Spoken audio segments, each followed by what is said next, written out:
Welcome, everybody. I was talking to John McKenney here before we went live. He is the host of the new podcast, Narcissistic Abuse Recovery Channel. Not a coincidence. That stands for NARC as well. And he is the host, I guess we'll also call it, or the owner of the Instagram page, Male Victims of Female Narcissists. But how are you today, John? I'm doing great, Jerry. Good to see you again. Good to see you How again, have you been? too. I've been living the dream. Awesome, a lot of man. things have happened since the last time we spoke about a Really? year ago. Yeah, I'd love to hear about some of that, man. Catch me up on it. That'd be fantastic. Well, you see some of it on Instagram, I do. No doubt you've seen some of it. And I've just been adapting to all the things that have been like trying to be consistent since then. And for people who don't know, I interviewed John about a year ago now. Has it been that long? Yeah. It's hard to believe. It was a good interview, too. It was great, man. I really enjoyed that. That is his original story. And if you didn't watch that, you should definitely check it out. And then in this episode here, we're going to kind of piggyback off of that a little bit. But the first thing I wanted to ask you about is your new podcast and what your goals are with the new podcast. Yeah. So I met somebody online here online on Instagram about 2 years ago. Her name's Padita Jafari, and she's the owner of Jafari Legal.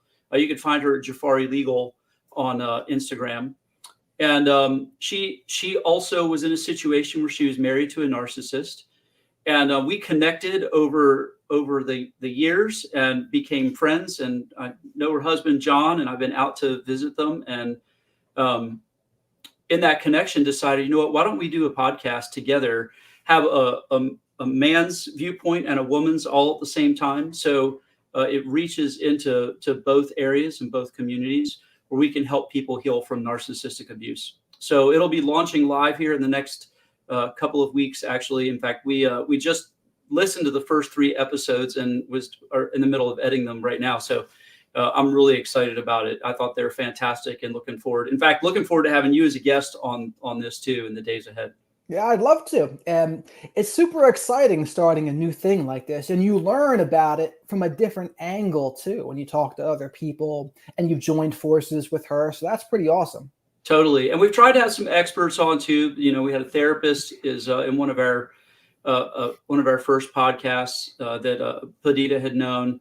And he talks about recovery and some of the best practices. So it really is geared to not just understanding narcissistic abuse, but really being able to heal from it. So that's really what we're in for, and we're excited to go be a part of that space. Right on. And I think it's important that you have a man and a woman there, because sometimes people get bent out of shape as soon as they hear a gender mentioned. I don't know if you see that much on your page because you specifically talk more about men, but I try to talk in general terms. But if I ever gender something, it can get a little wild. Yeah. You know, the people who follow me on Instagram are, and if you guys are watching this, thank you for being some of the most kind and gracious people I've ever known. And for keeping even my space on Instagram so positive and encouraging and supportive. I have met amazing people across the board who interact with me on a daily basis. And they have truly just been kind. Men and women alike, you would think with a channel called Male Victims of Female Narcissists that it would just be men who subscribe, but it's about 50-50. So cool. It's kind of interesting. The women who are present also, many of them are helping a man recover from narcissistic abuse. The stories I hear, mothers whose sons have been married to or dating a narcissist. I hear that regularly. You know, how do I help my son? Some wives who are in their second marriage and the husband is in their second marriage, and the first marriage was a narcissistic wife, and so this new wife has to deal with the old one and the fallout from the family and the kids and all of that. So they're trying to understand as well how to go help their husbands navigate this and understanding narcissistic abuse from women. So it really is a very large audience. I haven't received a lot of the negativity. I think that I've probably blocked 10 people in the last 2.5 or 3 years total for really unkind comments. And other than the spammers, but I've just not had a whole lot of that negative interaction with people, fortunately. That's good. I mean, you have a really positive community. They're all very supportive there. They really So, are. so definitely people should certainly check that out there. And I bet you also get women that had a narcissistic mother, because No that is question. something that I see a lot of too. The Yep. women, they want me to talk about narcissistic mothers and the Yep. family dynamics that can happen. Absolutely, absolutely. And again, narcissistic abuse doesn't discriminate. You and I both know that there are men and women who have to deal with it. And like you, I keep most of my posts gender neutral because I want anybody to be able to connect with them. There are some things from time to time that I'll go do that really do kind of dial in on a men's issue. Like men, I really don't think are good at understanding that they're even abused. Right. I think the term abuse is very hard for a man to go embrace. And there are things that I talk about with respect to that. Men kind of understand the term undeserved cruelty a lot better than they might understand abuse. So I really am specifically trying to help them, and also at the same time just reaching into the lives and hearts of people who are hurting and need to understand something about how to heal from this. And that's a great point to go over. Why do you think it is that men struggle to recognize they are being abused? I think there are a host of reasons. One being that their masculine hearts are very slow to go want to believe that somebody has hurt them. We've been taught, I think, from day one to kind of bottle our emotions up and keep them to ourselves. So emoting with respect to that and communicating hurt is not necessarily an easy thing for men, for sure. I think culturally also people don't want to hear it from guys, where you might hear it from women, and women tend to have that freedom with each other. Guys are not sitting down at the bar having those kind of conversations a lot of times. It's a lot of bravado, and maybe you get to it with close friends, but it's a very trusted few. So I think men have a harder time connecting with it, from even just those two perspectives right there, especially where we're receiving abuse or narcissistic abuse from women. There's something about that masculine heart that, I'm being abused by a woman. The names come to mind that bullied me on the kickball field when I was a kid. Right. When you hear stuff like that, nobody wants to be in that space. So it's kind of like getting vulnerable like that and saying I'm being abused by a woman. She's hurting me. I think is just very, very difficult to communicate. One of the other things I think that is true of men, particularly those who are in marriage situations or in relationships like myself or were, there's something inside me that wants to take care of and provide for a woman. And I felt responsible. In fact, I did a post, or I've got a post coming up about this. I felt responsible to go help my wife. That's a good one. That's a big one.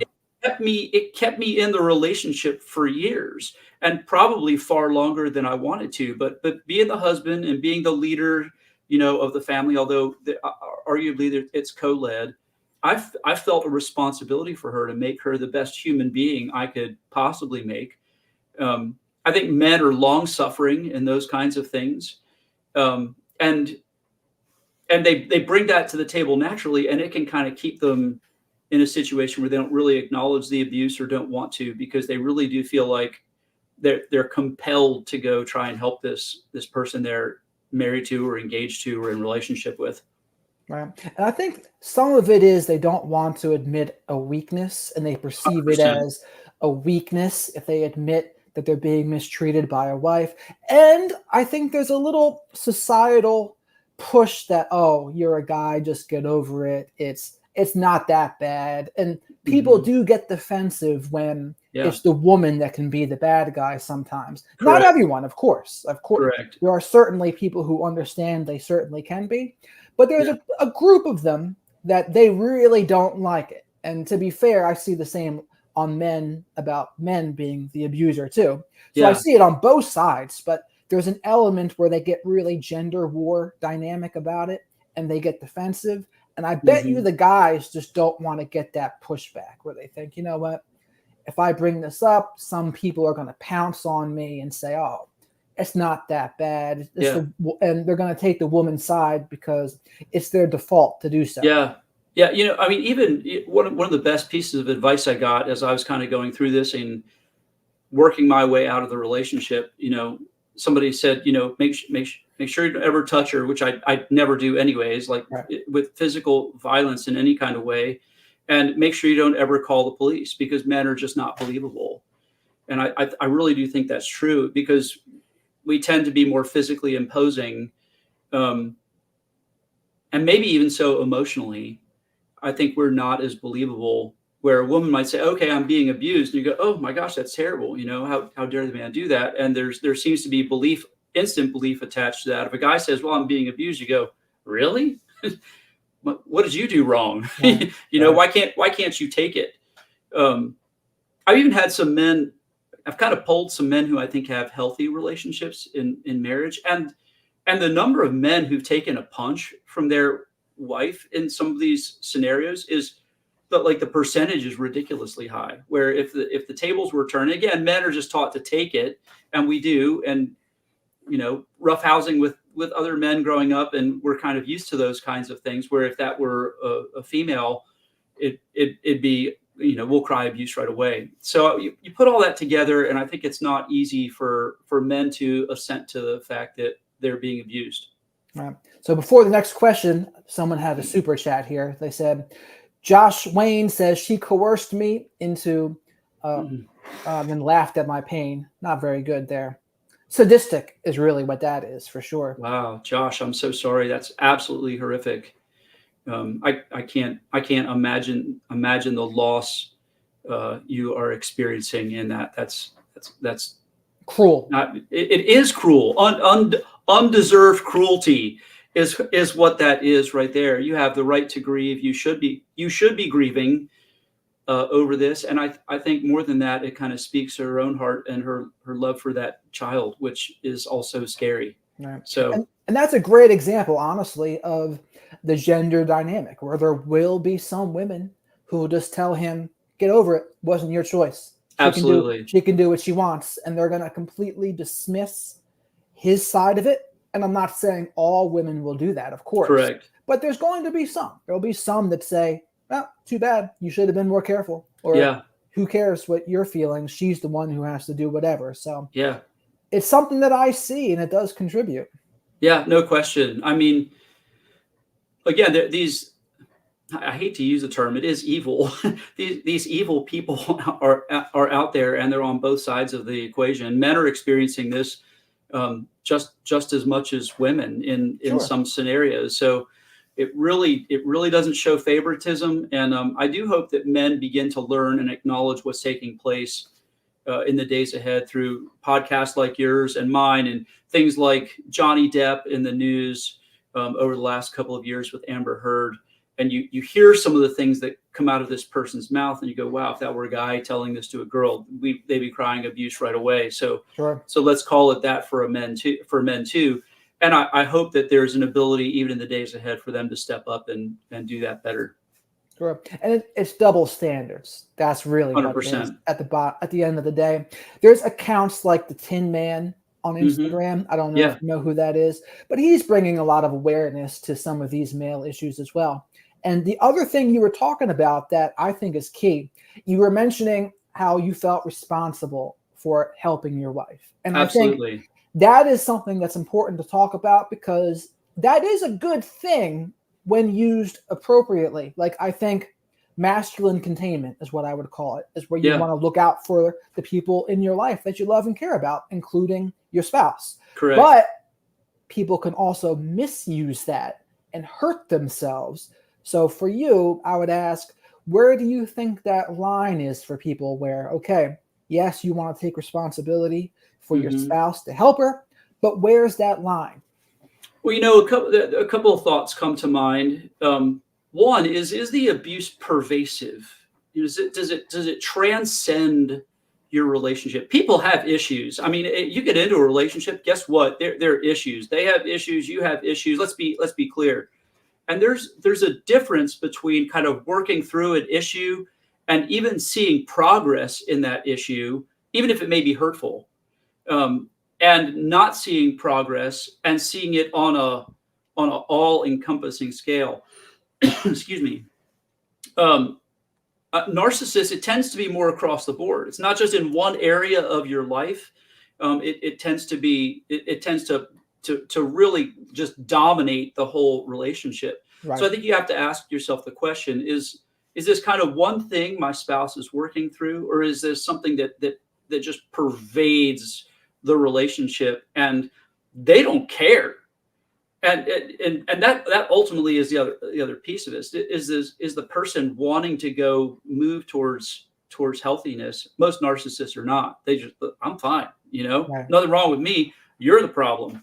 And I think you have to ask those questions, and you have to ask it of yourself, because the things that are good about you wind up being the things that get abused about you. So kindness, loyalty, compassion, these things that are intimacy, having a desire for intimacy, these things are kind of at the heart of a man who loves a partner, a woman, and spouse, whatever, and they want to be able to go take care of those people, and they bring those things to the table. But you have to ask yourself, are those things constantly abused? And if they are, then you kind of have to check yourself. Instead of loving that person, you need to leave them.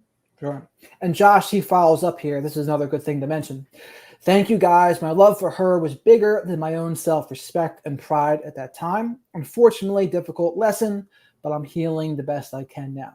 Awesome, Josh. So excited that you're on a healing path. And again, bringing love to the table is right.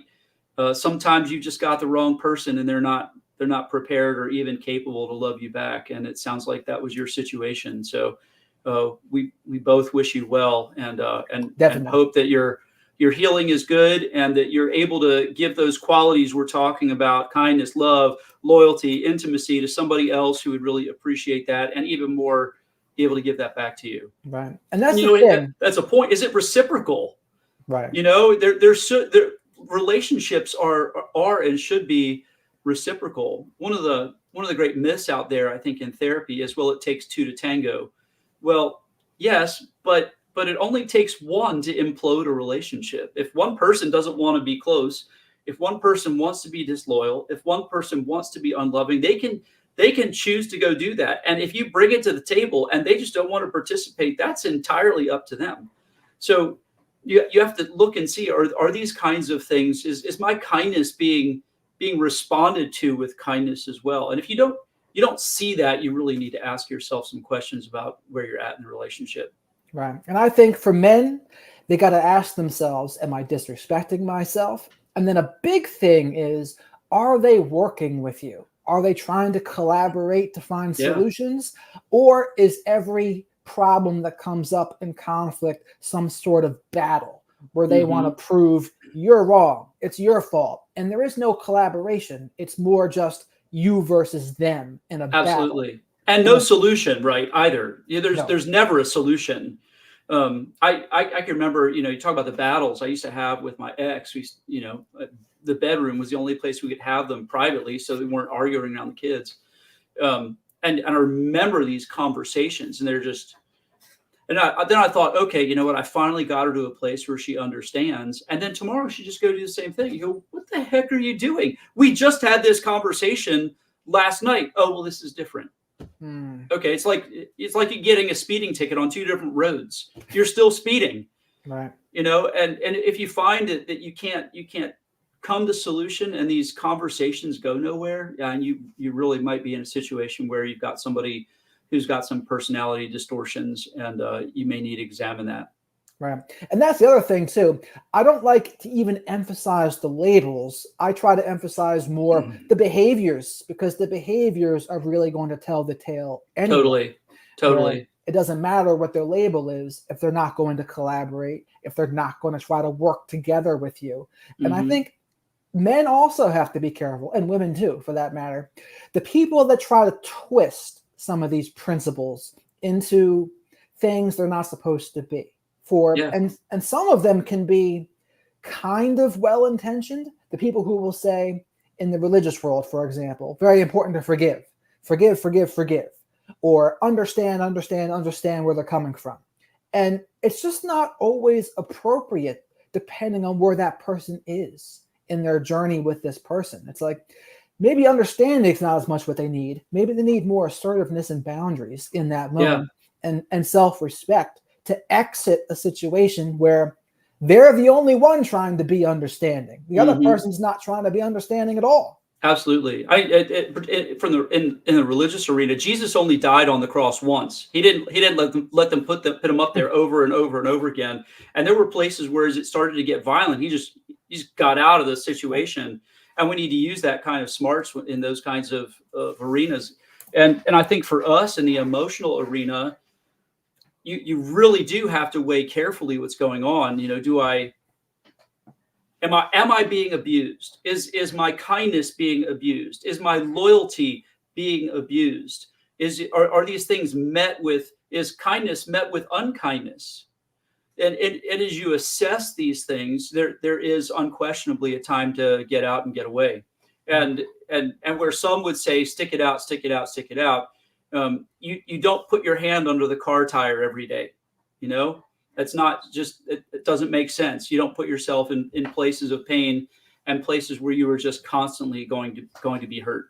Right. I think it's very important for people to watch the stories they tell themselves, because depending on the story, some people may tell themselves a story that this person needs me and I have to save them and it's my duty to do so.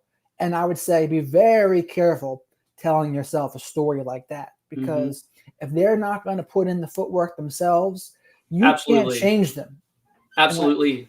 If somebody doesn't want to get well, they're just not going to get well. You can't will an alcoholic to not be an alcoholic. They have to make a decision. There has to be a heart change, excuse me, in some respect to go want to go chase healing. And a narcissist heart, I mean, their default position is, I ain't got nothing wrong with me. It's not me, it's you. It's always you. It's not me. And they're not even willing to go look to explore whether or not they have an issue to go get help. You can even take them to a therapist. And I took my ex to a therapist. She just flat out lied through her teeth the entire time. If you lie to a therapist, guess what? You don't get help.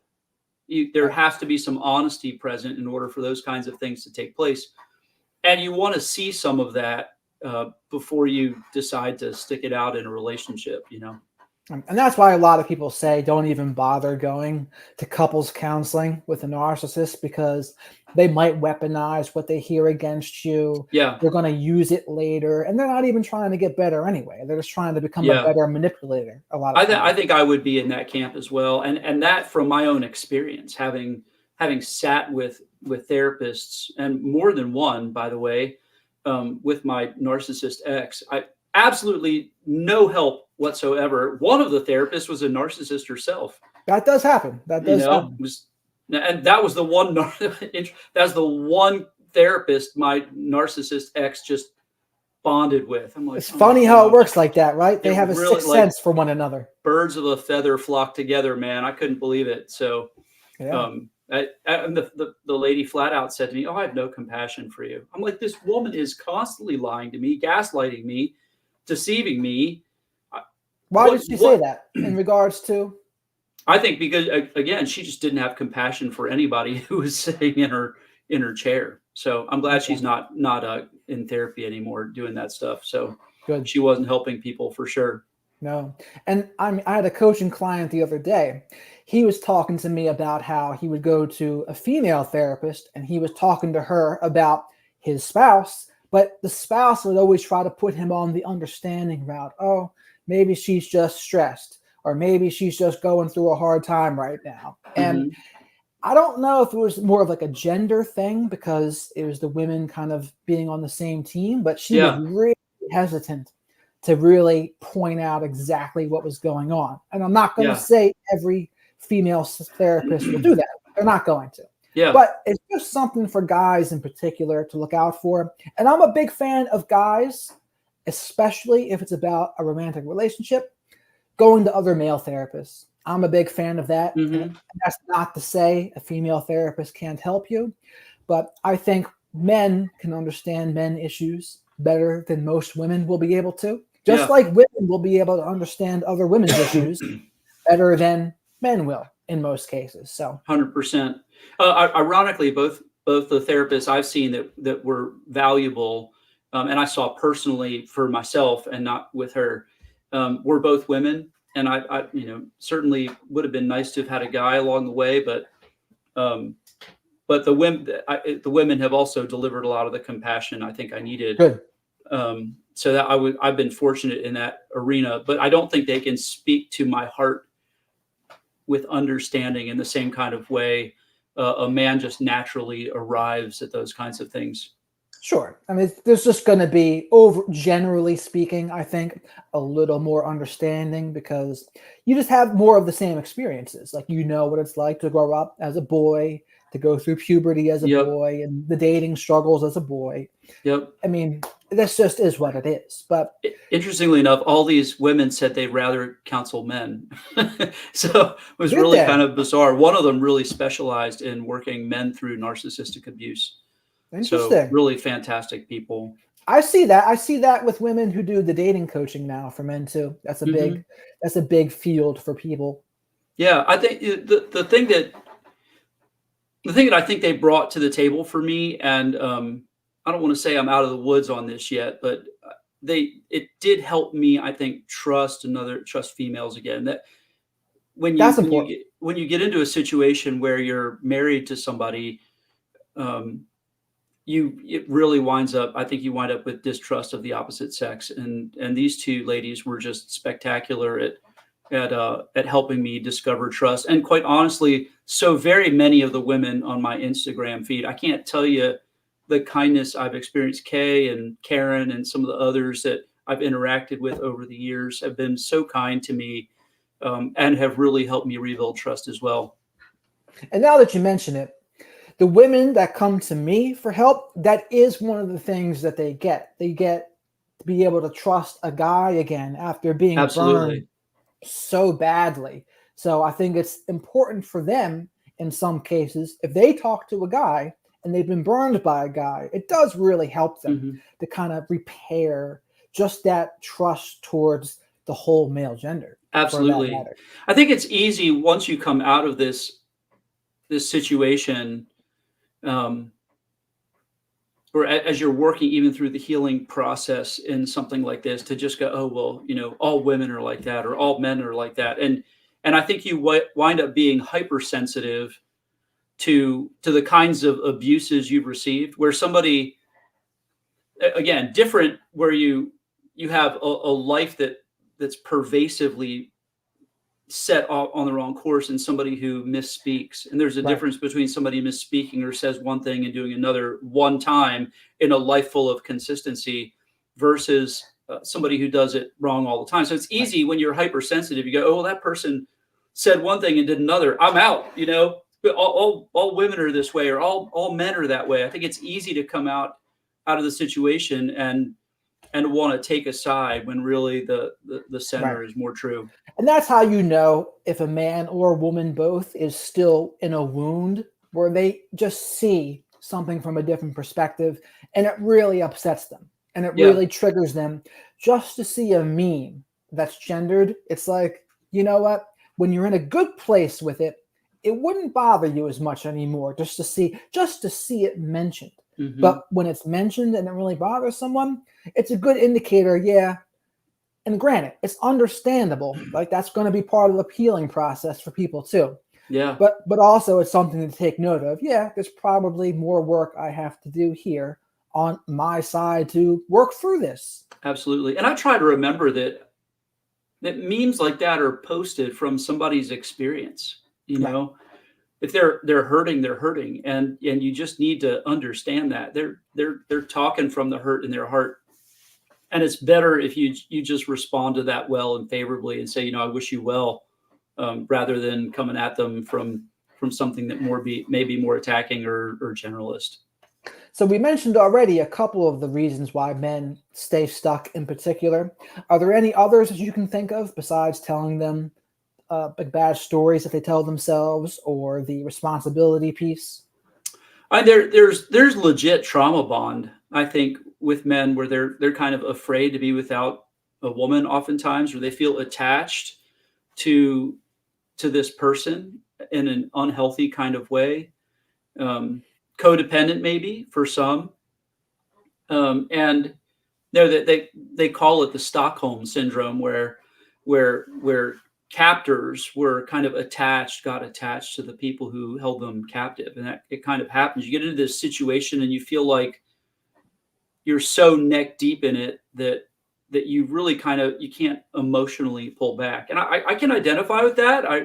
I think I was there in my marriage for a really long time, and I just didn't feel like I couldn't even ponder the idea that divorce was an option, even though I was being abused, and gradually kind of figured this out over a period of 2 or 3 years. And then got to this place where I was like, how do I get away? And then for me, this trauma bond, as we call it, I just ended in one moment for me. And it was where she pretended she had cancer. I had skin cancer on my back, and called her up, and she's going, "Oh, I had that." And I'm like, "You did not. You told me you did not." "Oh, well, I think, I made a mistake hearing it now, or the doctor made a mistake, and I'm going to call him and I'm going to tell him that he made a mistake, or that I made a mistake hearing it, that I really do have cancer. It's the exact same kind that you have." And I remember just staring at the phone going, my God, I've got cancer on my back, and this woman is pretending she has it. And in my head, it was like, you can no longer be attached to somebody who has that kind of evil thinking, somebody who's willing to do those kinds of things. Done. I was in an instant, my emotional attachment was done. I can no longer try to connect. And I even said so to her a month or so later. I go, I've made every effort to try to connect with you, to be in an intimate relationship. This cannot be. And if you're not going to respond to the intimacy I offer, then we need to be emotionally separate. And she's kind of okay with that. So, no problem there. Well, I guess we'll fight less. I think was the answer I got, as though most people would be leveled by such a scenario, but kind of didn't care. So what's required of unbonding yourself in trauma is something that I think a man who loves is not accustomed to. And it is emotional disconnect from somebody you love.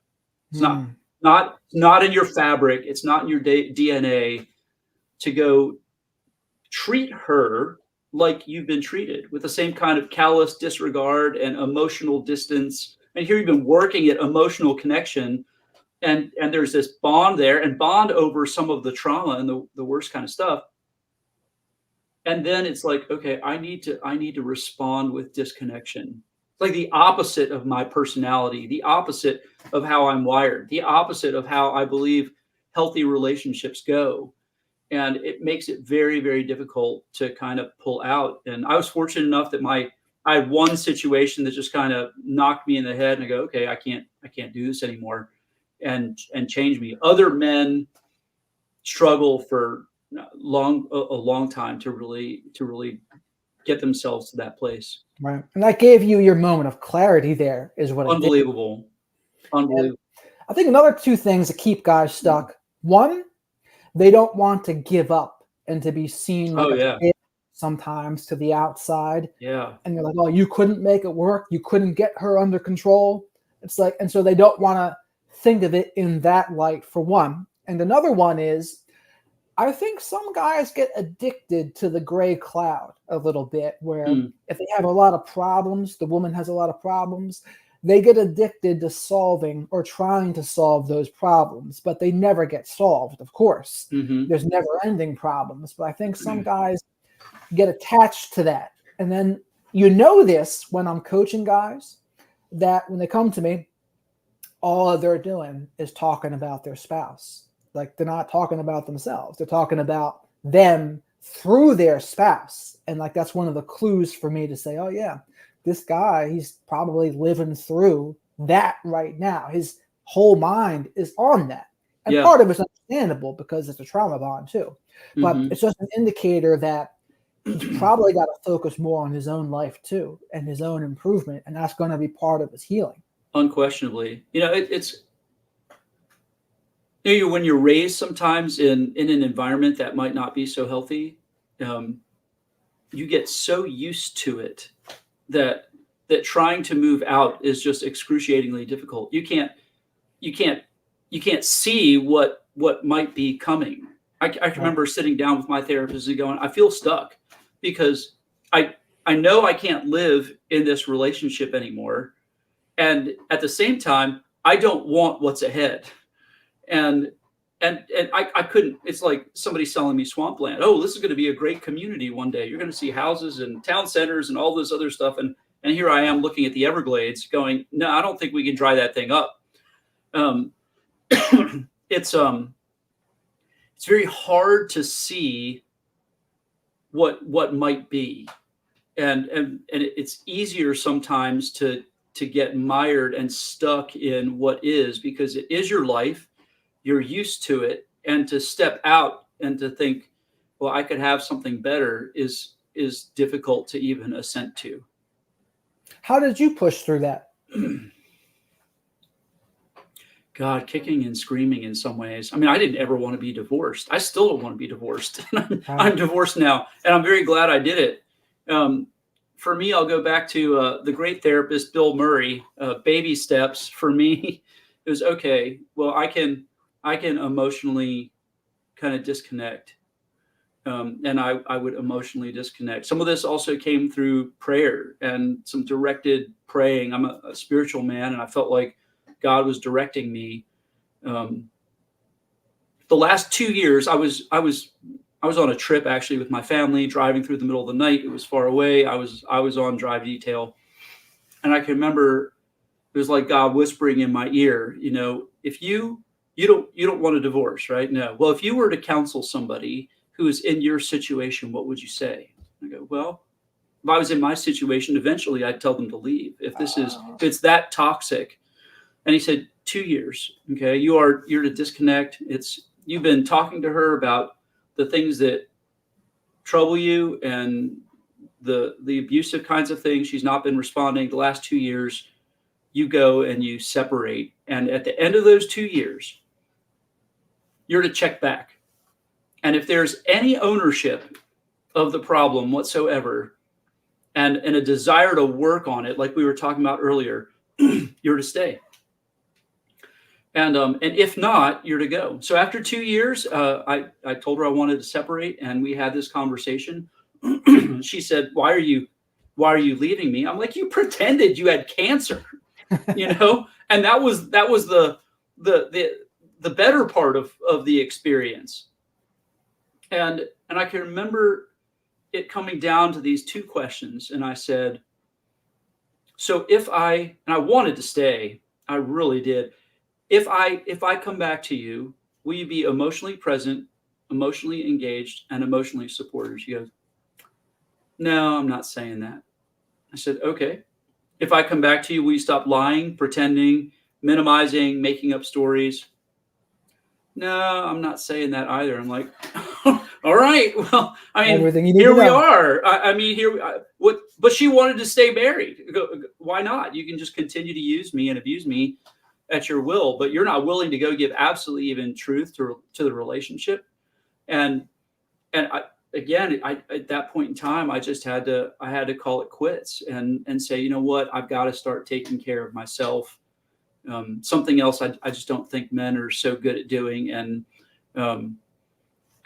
over those 2 years, I felt like I was kind of gradually disconnecting more and more and more and more until finally it culminated. And then I worked another 9 months at a divorce, trying to get her on board. We weren't fighting each other in court. I tried to go the cheap route and work on it together, which I managed to do over almost a year's time. which was beneficial for her and beneficial for me as well. But it was little steps every day. And certainly I think probably took more courage than just about anything I've ever done in my life. Totally. What was important to her in the relationship? The house. Okay. The house. I can remember fighting, and this is probably right near the last 2 years. And I can remember fighting her one day, and I said, you know what? I was so angry. I'm like, you know what? We're going to divorce. And I'll tell you what, this house, we're going to sell this house, and she go, I'm going to keep this house, and I go, this house is half mine, and my half is not going to be sold to you, and you're going to be out. You're going to be forced to sell it. And I watched her go pale white. And it was like, okay, that's what she's really attached to. And I still believe that. She lives in this giant 5-bedroom house with nobody else in it, and 3 floors and a lot to care for. And I think that was what she was really attached to. Image, status. I have really good standing in the community. I'm well known in the area here, and I think she liked that as well. Add all that up, and I think those were the kinds of things that were important to her. It was what I gave, but it was not who I was. She didn't love me. She didn't love the giver. She loved the gifts. Sure. And ultimately that was revealed. And I kept that in mind through the divorce. I mean, that was kind of my ace in the hole. Okay, well, we can go sell the house if you like. Oh, no. So, you learn these kinds of things, but that was, I think, what she was most attached to more than anything else. It certainly wasn't me. Sure. And the children too. Right. And I think, and that's another part to go over too, but I think I was re-listening to our first episode, and you were saying that she was talking to, I think it was the priest or a pastor, Mm-hmm. and he asked her, did you ever love him? Yes, And that's exactly correct. No, I never really did. Right. So, and that's huge. it is. Who would marry somebody they don't love? I just don't get it.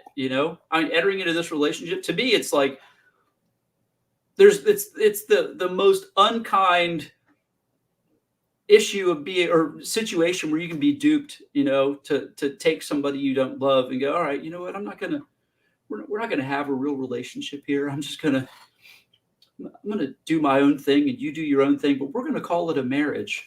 Right. It's important to know that can happen. It's important to know that some people will still marry you, and that's where their heart is.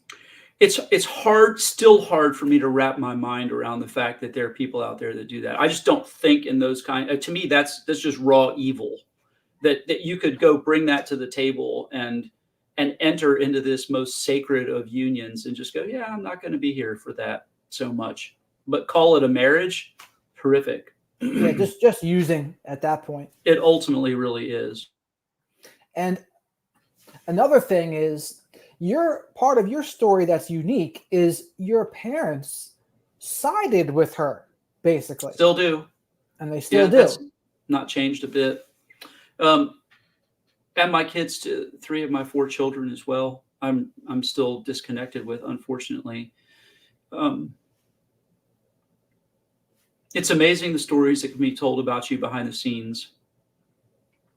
And some of it, quite honestly, she fits in with my family way better than I ever did. Right. And there's something inside me that always wanted to deal with issues and bring truth to the table and let's discuss. And that was just not my family.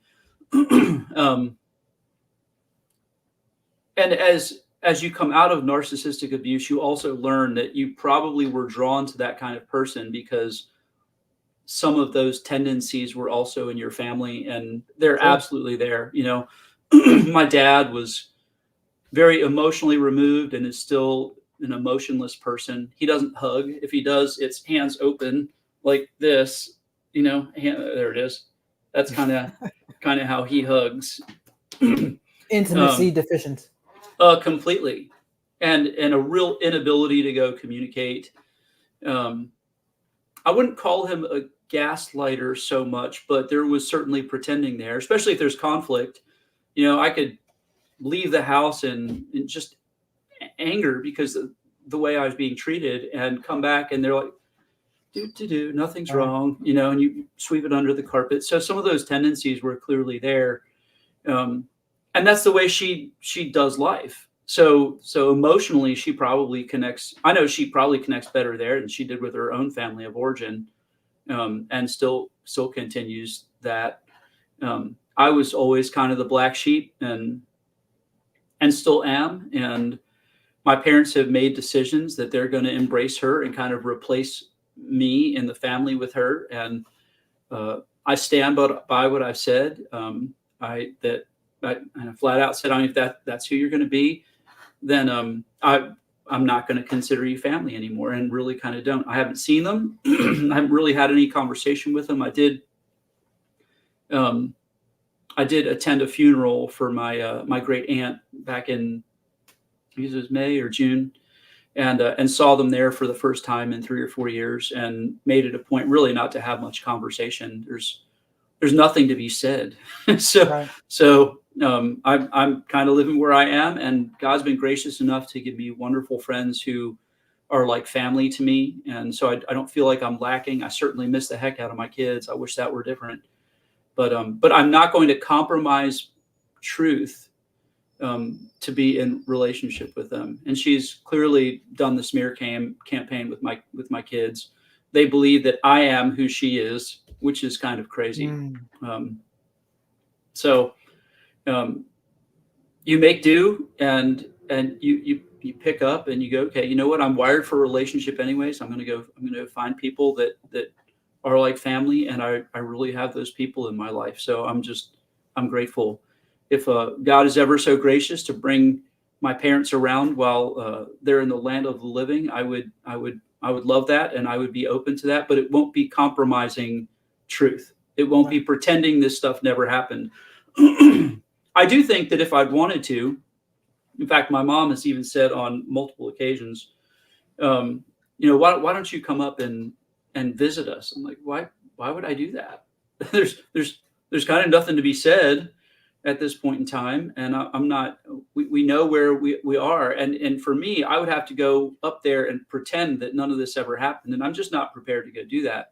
So until we can kind of work that out, there's just no relationship to be had. And they chose her for religious purposes too. For those who don't know, they did. That they didn't approve of divorce because the Bible doesn't approve of divorce, and that's why they sided with his ex. That is absolutely correct. My father, just after I divorced, called me and said, "We just want you to know that we're not taking sides." And I was like, "Oh, well, that's very good. I would appreciate that."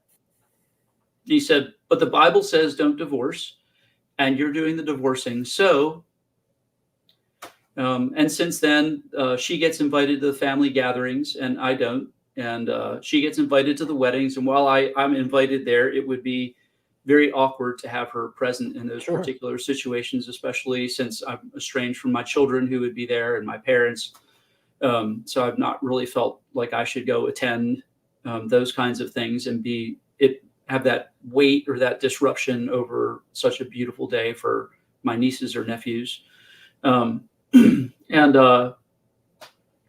when you get yourself in those kinds of situations, you just go, all right, the Bible may say that you're not supposed to divorce, but there are places that I personally believe it really does elude itself, at least in the very least, to go. And you know what, in abusive situations where somebody's, the Bible says it this way. It says, if somebody's kind of left the relationship, they call it marriage abandonment.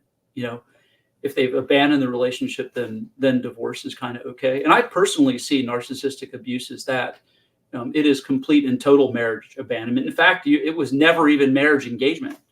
So you have to ask yourself the question, what is a marriage? And for me personally, my conclusion is this: marriage is a relationship between two people who really love each other. That is what is at the center.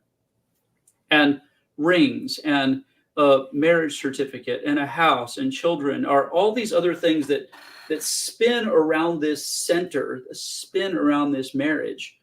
And they are not the marriage in and of itself. So for me personally, I believe when my ex flat out told me in front of a therapist, I abandoned our relationship 3 months in.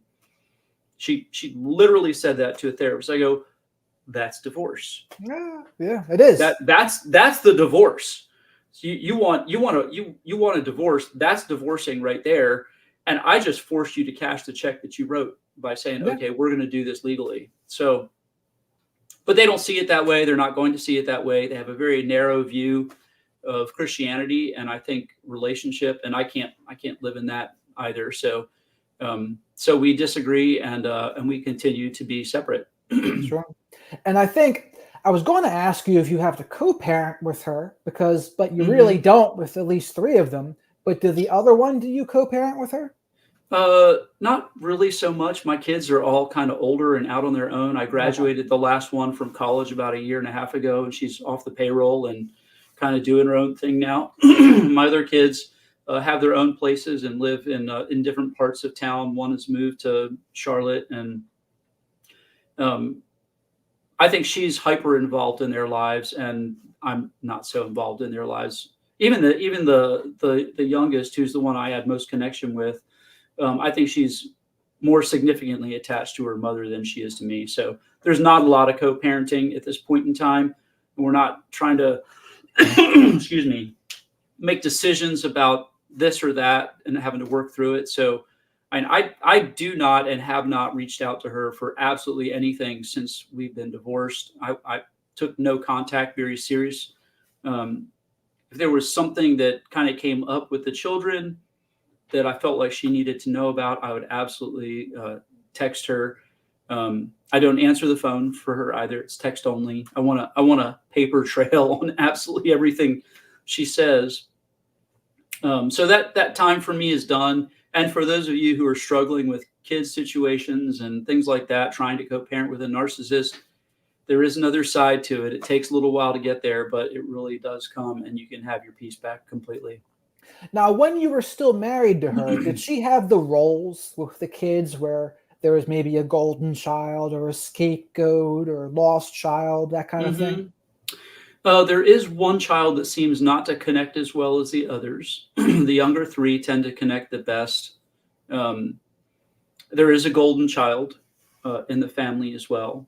That's my son. He can do no wrong, I think, in her eyes. And she's probably most attached and kind of has her claws in him more than the others. It's probably enmeshed in some parentification there.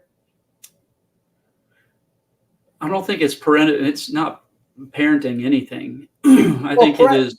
Parentification is more when they kind of treat the son like a surrogate spouse. There you go. Emotionally. That's it. If that's what parentification is, that's it right there. It was not uncommon to find him, even in his 20s, laying on her, watching television, and that's exactly it. Stuff that would make you uncomfortable, and I would address it. What are you doing? He is 20 years old. These are not healthy boundaries for a mother and their kid to have.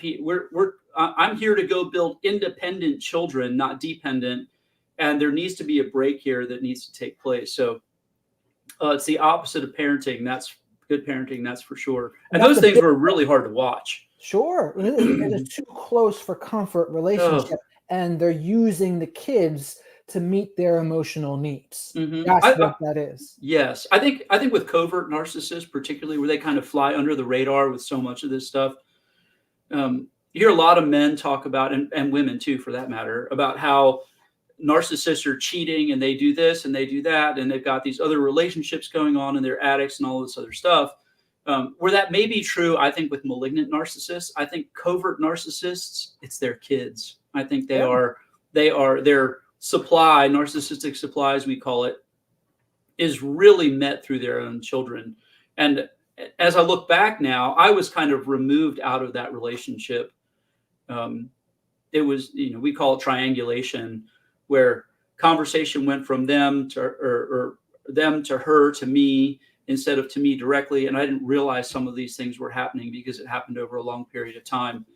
But those things were absolutely present in our relationship as well. And it sounds like she devalued you and then put the son on the pedestal. 100%. And this is honestly, you want generational curses and things like that. This is exactly what her mother did with her father. Her father was completely disrespected by her mother. It was very passive aggressively, quietly behind the scenes.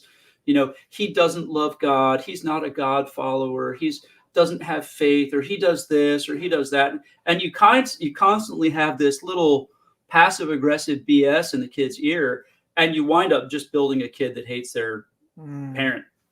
So what would she say? What was the smear campaign like to your kids about you? That's speculate. I can only speculate about that because it didn't happen in my presence. I think it was disrespect. Well, your father, where I would kind of lay down the law and say, this is the right way to go. Like, I'll give you an example. There was a point in time where I felt like the physical relationship between my ex and my son was just too much. And I called her out on it, and I'm like, and she's fought me. I won't do this. And I'm like, you're going to do this. You will release him, and you will let him go. And you're not to allow the touching all the time. And he's an adult, and this needs to stop. And she had the conversation and chose not to have it in my presence, unfortunately. But for the next 2 weeks, he was just depressed as hell. I mean, just downtrodden and all this. And then one day he was fine. And I was like, that's kind of weird. And I felt like my relationship with him changed.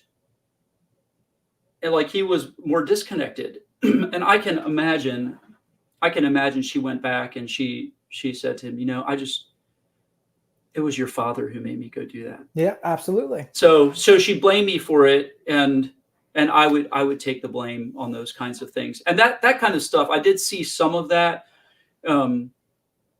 Not a whole lot of it. I really do think with coverts, they're very careful to kind of fly beneath the radar, and you don't see a lot of it, but I'm certain that kind of stuff happened. She's certainly, I mean, my kids, when I have seen them, the older they got, the more disrespectful to my face they were.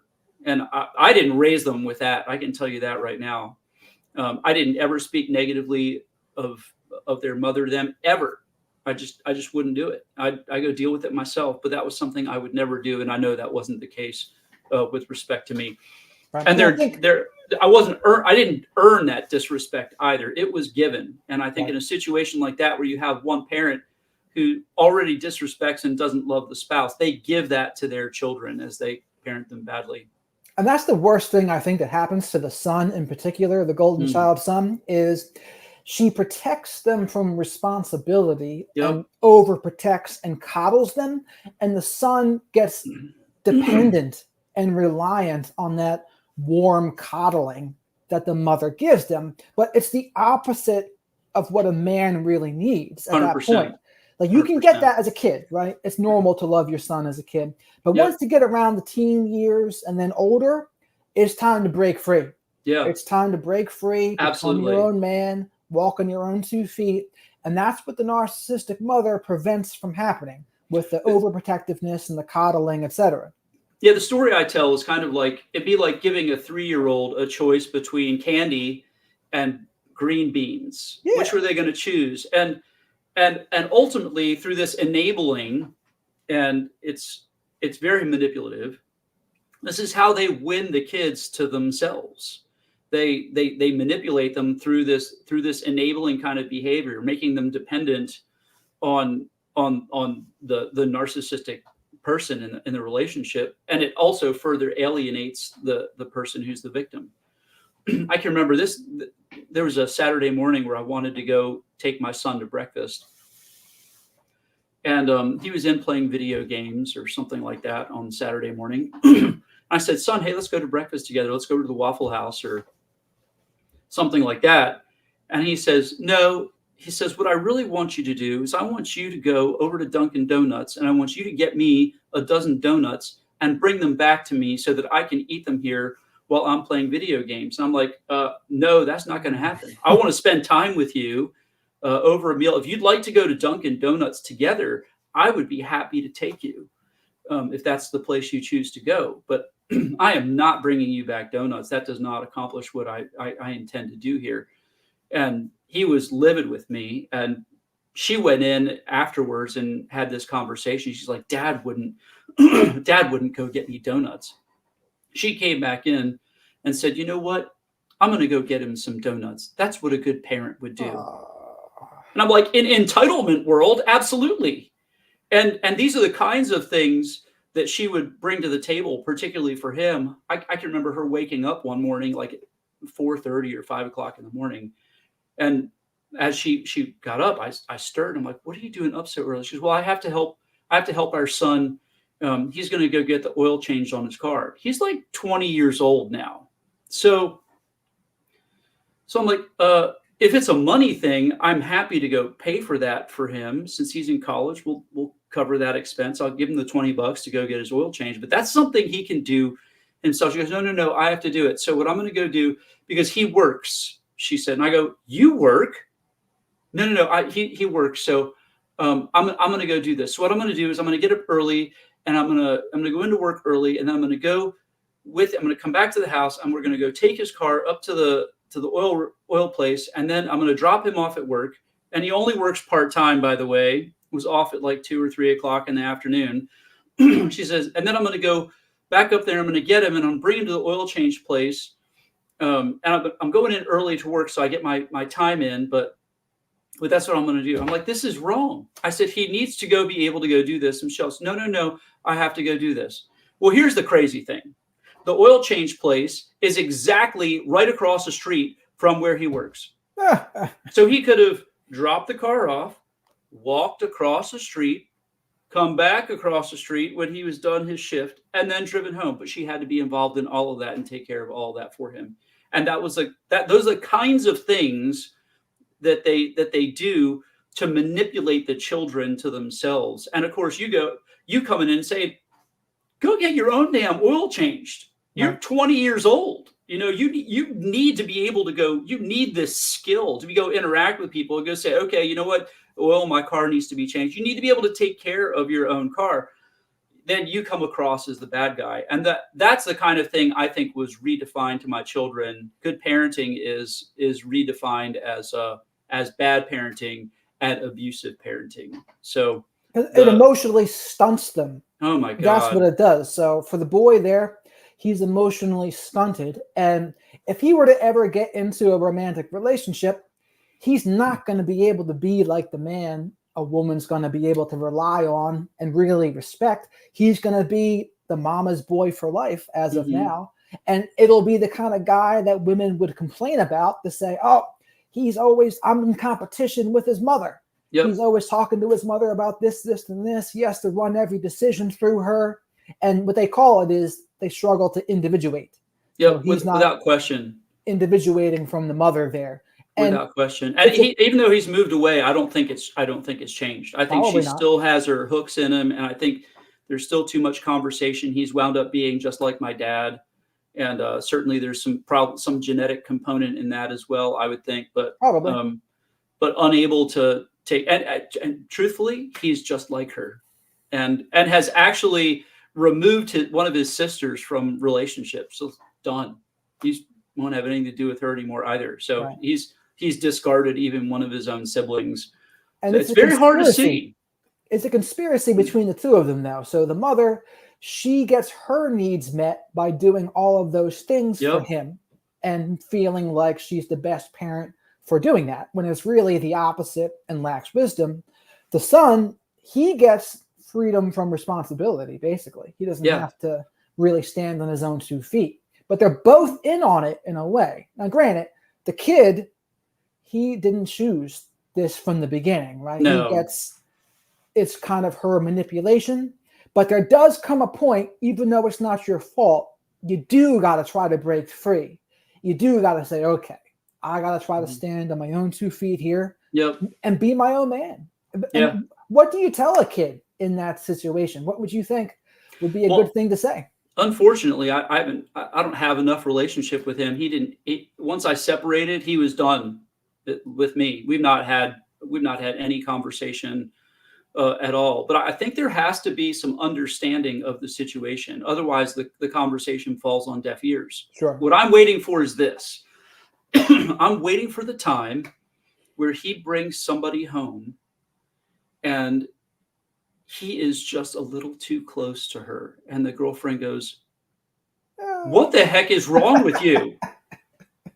And in that moment, I hope the lights go on, and he goes, "Oh my God, my dad was right. This is not healthy at all."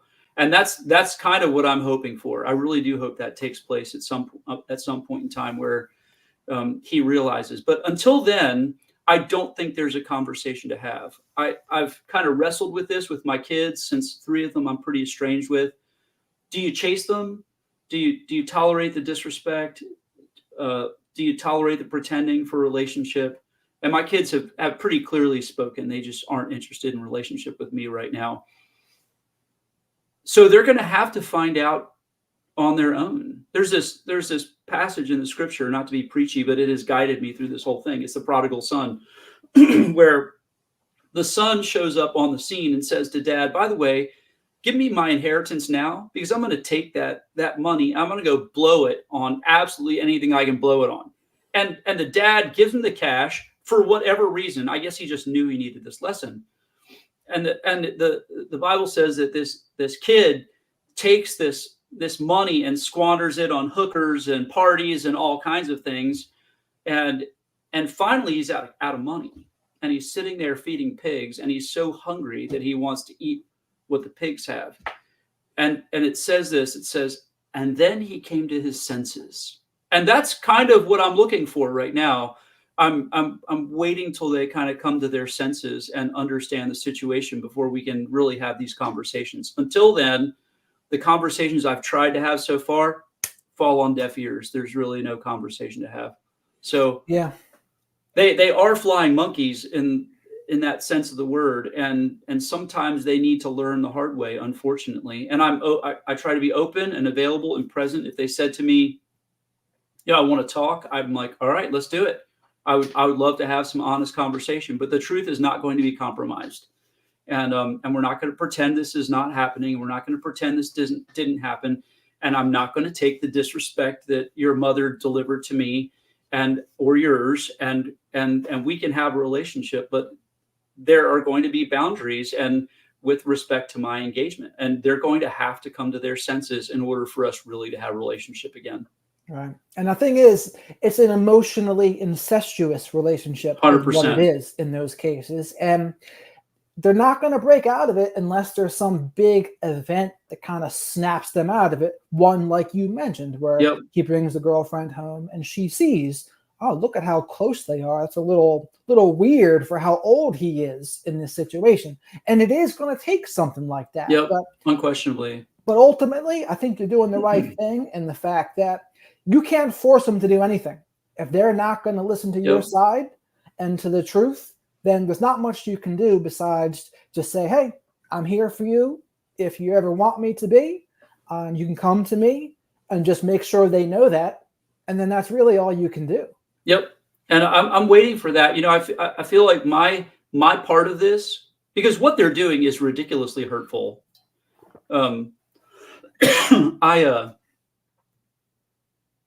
I struggle with it because I miss them so badly, you know, Sure. and wish they were involved in my life.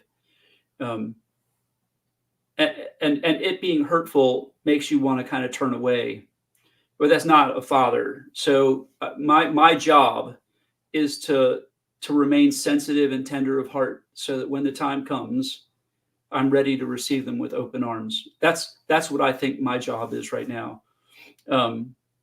When the prodigal son came back, that's exactly what the father did. It's like he was waiting down the bottom of the driveway, just waiting to embrace them again. Now, if the son had came back and said, "Okay, guess what? I'm stopping here for a little bit. We're going to kind of hang out. I'm going to take some more of your money, and then I'm going back." No, that's just not it. There has to be that understanding. There has to be that ability to kind of come to their senses and realize what they've been through and what I've been through, and to care about those things. And right now they don't. Right. My youngest, I see some progress. It's baby steps, you know, along the way, where she's started to understand some of these things about her mother, but she's not put the pieces together yet. Good. Well, it's getting there. It's getting there. All I can do is hope and pray that they have a change of heart and that they want to be in relationships someday. And I hope they do, but it's not going to be absent of truth, and it's not going to be absent of understanding of what's actually taking place. Yeah. And I tell people too, the longest rope should probably be with your kids. Like, you wouldn't tolerate these kinds of things from other people. But when it's your kids, you're going to try to give them the longest rope and the most shot. Absolutely. Because it's your kids. Yep. And it's a heartbreaking situation. I hear also when sometimes it's the kids that turn into a narcissist as well. I mean, Yeah. it happens, of course, because every narcissist has a mom and a dad. So it's happening out there. And it's a tough situation to deal with when it's a kid that turns into an abusive one, that turns into the gaslighter, etc. You know what's most frightening for me is thinking that these things kind of do repeat generationally. I mean, unless you kind of intentionally break out of it, which I've clearly done, is that my kids are going to be married one day, and I'm afraid for their spouses, because the relational skills they bring to the table are mostly moms, and they're not so healthy. And I've seen this in my own children, that they've discarded me. I've not discarded them. I left their mother, but I did not leave them. And you asked about what I think's been told. What's been told to them is, your father left us.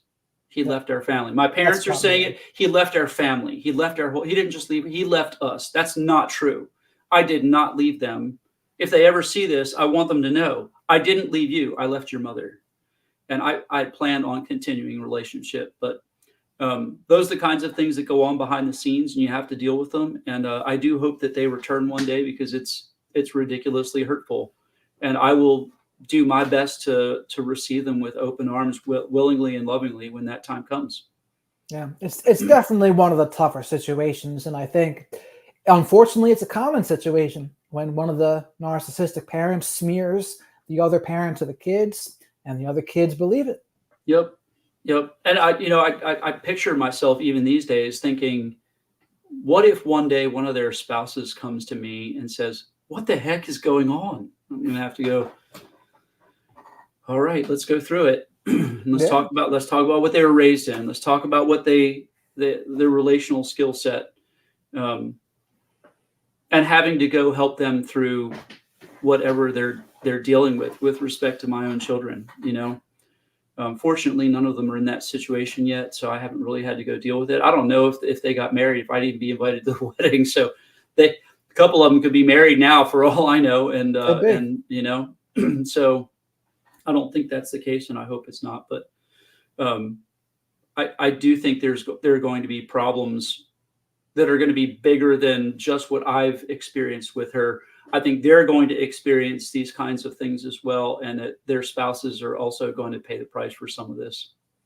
More than likely, you are correct. And I guess time will tell. Time will tell if that does happen.